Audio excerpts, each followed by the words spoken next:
This isn't my story, but my dad's. My dad was stationed in Germany in the 80s in the US Army, and every 10 years or so, they would do what's called a winter reforger, which was basically a giant game of war, where two sides competed against each other, and my dad happened to be there during one. He and his buddy operated a tank, but due to some complications, they needed reinforcements, so they had to stay put and wait. They got bored and walked to a small nearby town to get a bottle of apple corn, which is a type of alcohol. As they walked into town, they saw a young boy riding a bicycle. They stopped him and asked him the nearest place to get a bottle, and he gave them directions. As they were following his directions, they saw a bar with a bunch of people in it, but for some reason the kid didn't mention it, but they went in anyway. As soon as they walked in, everyone stopped whatever they were doing and stared at my dad and his buddy. Literally everyone, including the waitresses. After about 5 seconds, everyone simultaneously started acting normal again, like nothing ever happened. A little creeped out, they asked to buy a bottle of apple corn, however they refused to sell them one, instead giving them both free shots of it. After this, they kept insisting that they sit down to eat. They were passing around giant bowls of food, and everyone would take some from the bowl and pass it to someone else. But my dad didn't want any food, they just wanted to buy a bottle of apple corn, but they kept refusing, only offering shots and food. Finally, they got tired of it and left. As they were walking around looking for somewhere else to get the apple corn, they passed the young boy again and asked him about the bar and why they refused to sell them the apple corn. The boy turned pale and stammered, You went to that place?" And he immediately cycled away as fast as he possibly could. My dad and his buddy look at each other like, what the fuck? Curious, they walk back to the bar to check it again. But when they get there, the bar is completely empty, and the lights are off. They stare inside through the glass, and the chairs are all upside down on the table, with cobwebs everywhere. And the shelves behind the bar are completely empty and no longer stocked with alcohol. Then they checked around the whole area, just to make sure it was the same area. And sure enough, it was the same bar where only minutes before there had been a crowd of people. They then found another bar and bought some apple corn and quickly got the fuck out of there. To this day, my dad and his buddy swear on it, and they say it's the creepiest thing they've ever witnessed. I have an interesting little story that I thought you might be interested in. When I was younger, mostly 6 or 7 years old, I can distinctly remember playing with a few of the other children in my neighborhood, doing things like drawing with chalk and playing tag, simple games that we played in our cul-de-sac. The little boy and girl I played with I can still remember in detail. The boy's name was Randy, and the girl we called Lily. Randy was light-skinned and had dark hair, while Lily had bright red hair and darker skin. I was dark-skinned and dark-haired. Physical attributes aside, both of them were very boisterous, and we all loved to run around and play until the sun started setting and my mom called me in. And then both of them would run back to their houses until the next time we were out to play. It was a sweet little friendship, and it was pretty normal, except for a few things. When we would draw with chalk, both Randy and Lily's favorite things to draw were these little symbols with random words after them. I now realize that those symbols were very close to some symbols I had seen, but for the life of me could not remember where. And I can remember some of the words they wrote having to do with terms that I still don't recognize. My mom would come out with juice boxes sometimes when we were drawing, and laugh at my friends' cute made-up language. One morning I went out to play with my friends, only to find them sitting on the curb, sulking. When I asked them why they were sad, they simply told me that they had to leave, and, I quote, "because we've got to get back to 2137. I asked them where that was, and they said it was later. They told me to sit right there and wait a minute, so they could bring me something to remember them by. I did what they told me, and soon enough they had returned. bearing what I have chalked up to be the strangest gift I have been given to date. They were a little rainbow hairbrush that sparkled, a small, unmarked tube of what I was informed was lotion, and a small box that looked as though it was carved out of a gem. They handed me my gifts, which I promptly tried out, brushing my hair and using some of the lotion on my wrist, so they knew I wasn't going to just throw them aside. They hugged me, before running back into their respective houses. My memory cuts out at this point, but the next thing I remember was waking up, sleepily rubbing my pale-skinned hands across my face to brush away my bright red hair, and going to ask my mom if Randy and Lily had left. My mother had no idea what I was talking about. Our neighbors had no children. She did not remember me being born with dark skin and dark hair. No one did.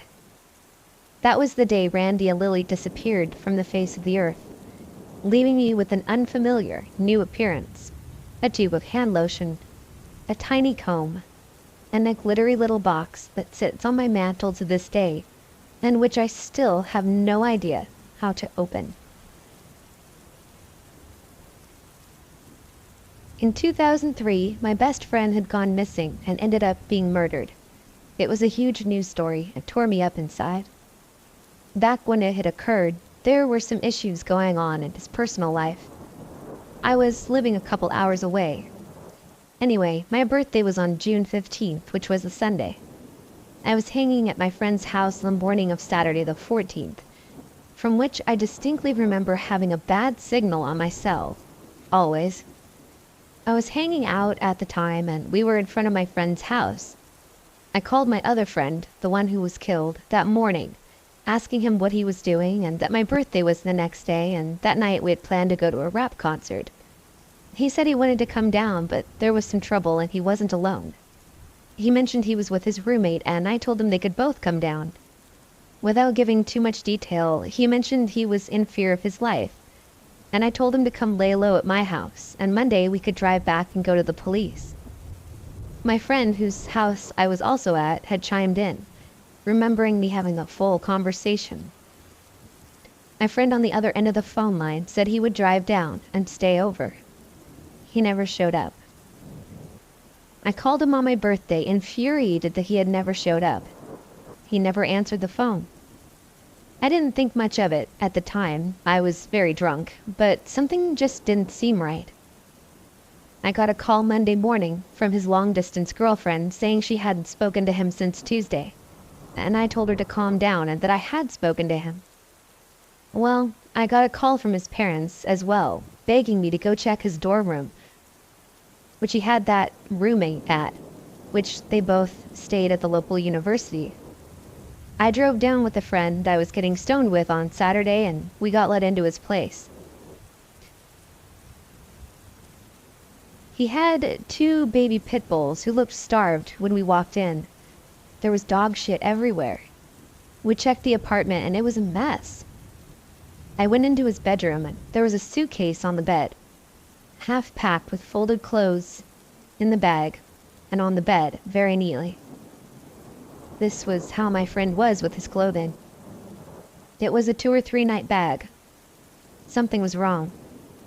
Fast forward, he was missing for a month, and then, with some pushing, his body was found. I won't go into detail about that portion. I will say this, however.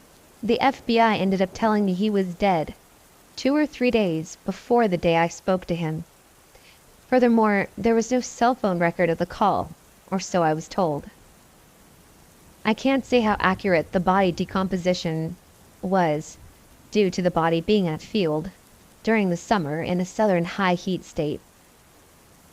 The FBI was positive of what they told me, though. To this day, I know I spoke to my friend who died. My other friend, who I'm still friends with, can vouch for this. Apparently they say it isn't so, but this is definitely something that will sit with me for the rest of my life, in addition to the tragic event itself. About a year ago, my girlfriend and I went to eat dinner at Chipotle. It's in a smallish shopping area with a burger joint and payway neighboring the Chipotle, one of those kind of upper-classy type shopping areas. We pulled into the parking lot in front of the establishment at around 5 p.m. on a Friday evening to find an empty parking lot. There were no tables outside. There were no cars in the parking spots. Not a person in sight. And even the lights inside the building were off. Completely confused, I took the car in a sort of loop around the building in order to leave. The only thing of interest was a single fire truck parked alongside the building. Headlights on, but no emergency lights, and no one in the truck. It struck us as a little odd. Maybe a fire in the building? As we pull around the back side of the building and then finish looping around, we drive past the front facade of the building. Except this time, every parking spot is full. Tables are outside with patrons at them, food half-eaten. There's people walking around, and the lights inside the buildings are all on. But the fire truck was gone. Mind you, it took less than 30 seconds to make a circle around the building. It's easily one of the strangest things I've ever experienced. More Adjustment Bureau than Matrix glitchy, but freaky nonetheless.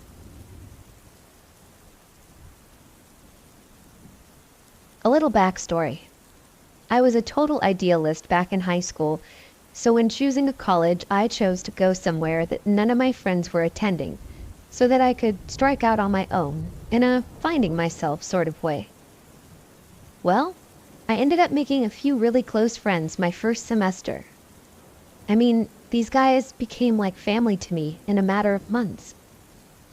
One day during winter break, one of those guys, my buddy Kimbo, had gone back home to visit friends and family, and on his return trip to our college, he hit a bad patch of ice and got into a car accident, and was killed. It hurt like a son of a bitch for a long time, and I still think about him all the time.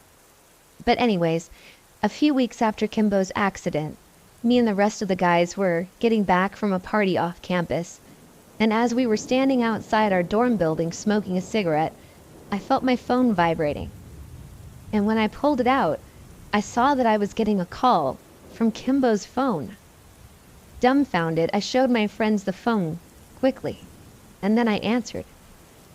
When I picked it up, it just went directly to his voicemail, which played the same message it always had. It never happened again, and we never really talked about it. But for me, it was one of those someone's looking after me moments.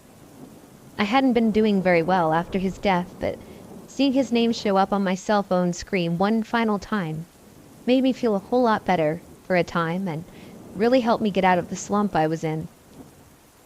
I have no idea how his phone could have possibly called me, and I doubt I ever will. But this was one glitch in the Matrix that I will be forever thankful for. Rest in peace, Kim, but feel free to call again.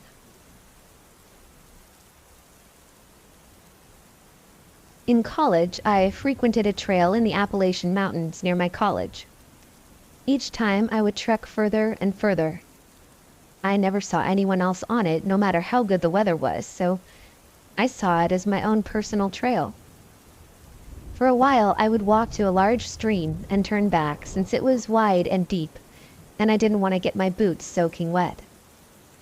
One day, I was determined to cross the stream, so I moved several planks of sturdy dead tree to make a makeshift bridge. I crossed to the other side, and everything felt subtly different. The air was different. The sky was brighter, and surprisingly, the trail on the other side was better maintained than the part I had come from. As I kept walking, I noticed a lot of old soda cans lying around, the ones that are more perfectly cylindrical, and wasn't seeing any of the modern-looking soda cans. I passed by an old cabin. It looked occupied, so I didn't bother investigating and went along my way. I kept walking until I got to a wider, deeper stream. I wouldn't be able to make a bridge across that, so I turned around and headed back. I distinctly remember the sky turning overcast within a matter of minutes. I couldn't clearly see the sky since the trees blocked a lot of my view. I had just assumed a cloud had passed across the sun, but when I got a better look, the sky was completely different. I was walking along a completely different trail. This is the craziest part. I looked over to where the cabin had been to find nothing but the remains of a cabin. All that was left was the stone chimney. I had walked by the cabin about an hour back, but there weren't any ashes, no smoke. There was a thick layer of fallen leaves and even some litter, modern litter, like beer bottles and cans with modern logos. I was dumbfounded and explored the cabin's remains for a good hour until it started to drizzle. I walked back along the trail, the old soda cans gone. The bridge that I had built was also gone. I couldn't see the logs further downstream. The rest of the trail was just as I had remembered it. I walked the last mile of or so of the trail in darkness and rain, guided by my phone, which never could get reception up in the mountains. So, that's my weird time-traveling story. I've made it a point to go back to my college town so I can revisit the trail and see what was on the other side of the second big stream. If anyone lives nearby, the coordinates to the trailhead are as follows: 36.145937, negative 81.703719. You can park in the rest stop. The biggest glitch in my matrix happened when I watched my mom pull out of the garage and leave to go to the grocery store. I watched out the kitchen window at 7 o'clock during a California sunset, with the orange tint overlaying everything outside. I saw the car leave and close the blinds, and then had this extremely odd feeling. I felt nothing like it before. I went back to the window and watched the same fucking moment happen again, in the exact same way. I felt like I had just burst all my synapses and got lost in some fucked up brain circuitry. When I walked away from the window the second time, I paused. I was spooked, but wanted to make sure that this was over. I couldn't believe that all of that just happened, because I swore I saw her leave the first time. So, I checked the window one last time, and I was in a seriously dreadful shock to see the same set of actions happening the same exact way for the third time. I walked away from the window that last time for good, and went to my room to play video games. The whole time, I felt like I was living in an infinite loop of time, where I would never experience another hour other than 7 o'clock sunset in California. I didn't check the clock or the windows until my mother came in, 10 minutes later with groceries. The amount of eerie I experienced couldn't be spoken of. She couldn't have done all that and come back with groceries in 10 minutes, and I couldn't have witnessed her leave 3 separate times exactly the same way.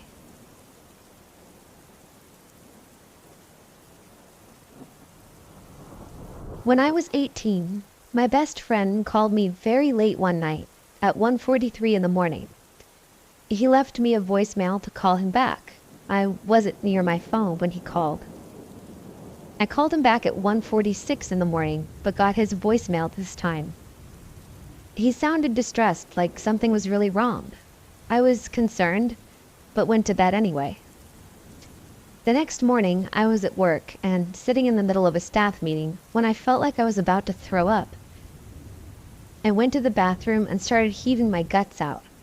I just assumed I'd eaten something bad the previous night. I was doing outside sales at the time, so I left to go to my next appointment. I was driving along, and then my phone rang. It was one of my best friend's girlfriend, and she was crying uncontrollably. I couldn't understand her until I finally heard it. John's dead. My best friend had been in a car accident the previous night and hit a semi-truck head-on while he was driving home. There are 2 things that to this day make it hard to sleep every time I think about it. The first is that the paramedics pronounced him dead at 1:43 a.m., the exact time of the missed call. The accident had to have happened at least 10 to 15 minutes prior.